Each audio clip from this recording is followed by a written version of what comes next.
Hello दोस्तों, आज के इस वीडियो में मैं आपको बताऊंगा कि आपके पास सरकार की कौन सी आईडी होनी चाहिए, कौन सी आईडी या कौन सा कार्ड किस काम में आता है।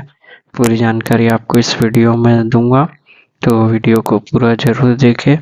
अगर इन जो आईडी कार्ड मैं आपको बताने वाला हूँ अगर आपके वो बने नहीं है तो उनको बना लीजिएगा, क्योंकि सरकारी कार्ड बहुत जगह यूज़ में आते हैं। तो वो कौन से सरकारी कार्ड है, इस वीडियो को पूरा ज़रूर देखें, तभी आपको पता चलेगा। अगर आपने मेरा चैनल सब्सक्राइब नहीं किया तो सब्सक्राइब कर लें और बेल आइकन दबाना ना भूलें। चलिए वीडियो स्टार्ट करते हैं। सबसे पहले बात करेंगे जन्म प्रमाण पत्र। तो जब भी कोई आप पैदा हुए या कोई भी बच्चा हुआ तो उसका जन्म प्रमाण पत्र बनाना बहुत ज़रूरी है। जन्म प्रमाण पत्र से ही आप अपने आगे के सारे डॉक्यूमेंट्स बना पाएंगे। अगर आप जन्म प्रमाण पत्र नहीं बनाते तो आप अपना आधार, पैन वगैरह नहीं बना पाएंगे। अब बात कर लेते हैं दूसरी आईडी, तो आधार कार्ड। जैसा कि आप सब जानते हैं कि इंडिया में आधार कार्ड की बहुत वैल्यू, हर जगह आधार कार्ड का ही यूज़ किया जाता है।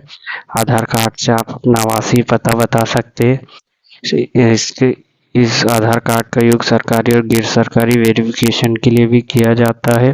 कई तरह के लोन, पर्सनल लोन के लिए भी आधार कार्ड का ही यूज़ किया जाता है। इसलिए आजकल आधार कार्ड बहुत वैल्यूबल हो गया है। तो लगभग इंडिया में तो सभी का आधार कार्ड बना हुआ है। इसके बाद कर लेते हैं पैन कार्ड। पैन कार्ड यानी परमानेंट अकाउंट नंबर। टैक्स भरने, बैंक खाता खोलने, निवेश करने और आदि कार्यों के लिए पैन कार्ड का उपयोग किया जाता है। इस पैन नंबर और कार्ड धारक की पहचान संबंधित जानकारी हेतु पैन कार्ड का भी यूज़ किया जाता है। अब बात करेंगे पासपोर्ट। तो पासपोर्ट भी लगभग सभी का बना होना ज़रूरी है। जैसे आप कहीं बाहर जाते हैं तो उसके लिए आपका पास पासपोर्ट होना बहुत ज़रूरी है, और ये भी एक सरकारी आईडी में से एक है। इस पर भी गवर्नमेंट का सील लगा रहता है, तो आपका पासपोर्ट भी बना होना ज़रूरी है। इसके बाद बात करेंगे ड्राइविंग लाइसेंस। तो ड्राइविंग लाइसेंस भी, अगर आप टू व्हीलर या फोर व्हीलर या कोई भी गाड़ी चलाते हैं तो आपके पास लाइसेंस बना जरूर रहना चाहिए, नहीं तो आपको चालान यानी आप फिर जुर्माना कर देगी, जैसे आरटीओ वगैरह कोई पकड़ता है। तो ड्राइविंग लाइसेंस भी एक गवर्नमेंट आईडी है, तो ये भी आपका बना होना चाहिए। अब बात कर लेते हैं आय प्रमाण पत्र। तो आय प्रमाण पत्र भी लगभग सभी भारतीयों का बना होना जरूरी है। कि आय प्रमाण पत्र से आप अपनी साल भर की इनकम को शो कर सकते हैं कि आप साल भर में कितना कमाते हैं। तो वो आय प्रमाण पत्र यानी इनकम सर्टिफिकेट आपका बना होना चाहिए। फिर बात कर लेते हैं जाति प्रमाण पत्र।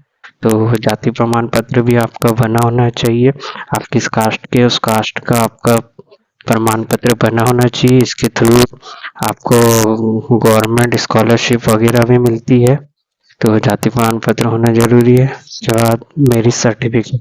तो मैरिज सर्टिफिकेट भी लगभग जिनकी शादी हुई उनका बना होना जरूरी है।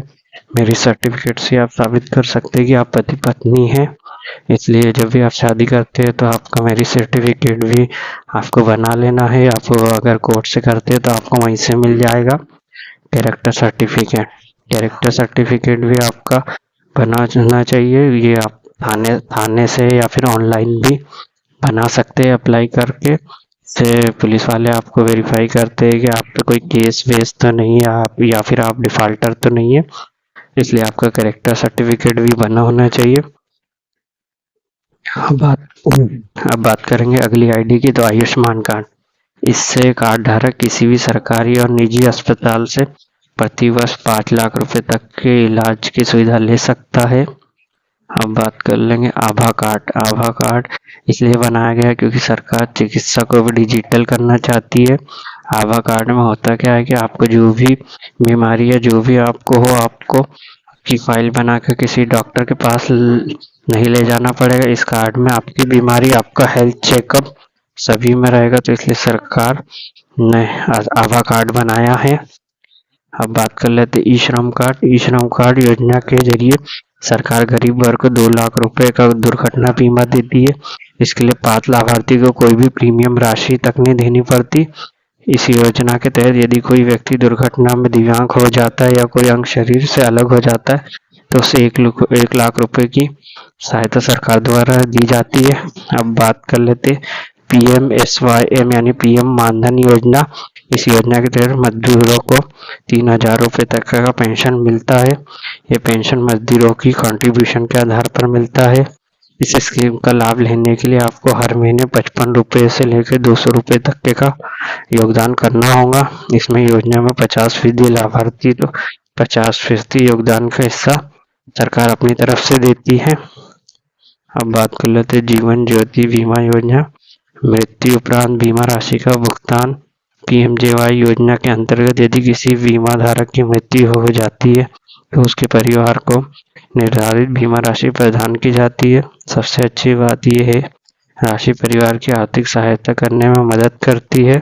कम प्रीमियम में यह अच्छा बीमा योजना है। अब बात कर लेते हैं वोटर ID।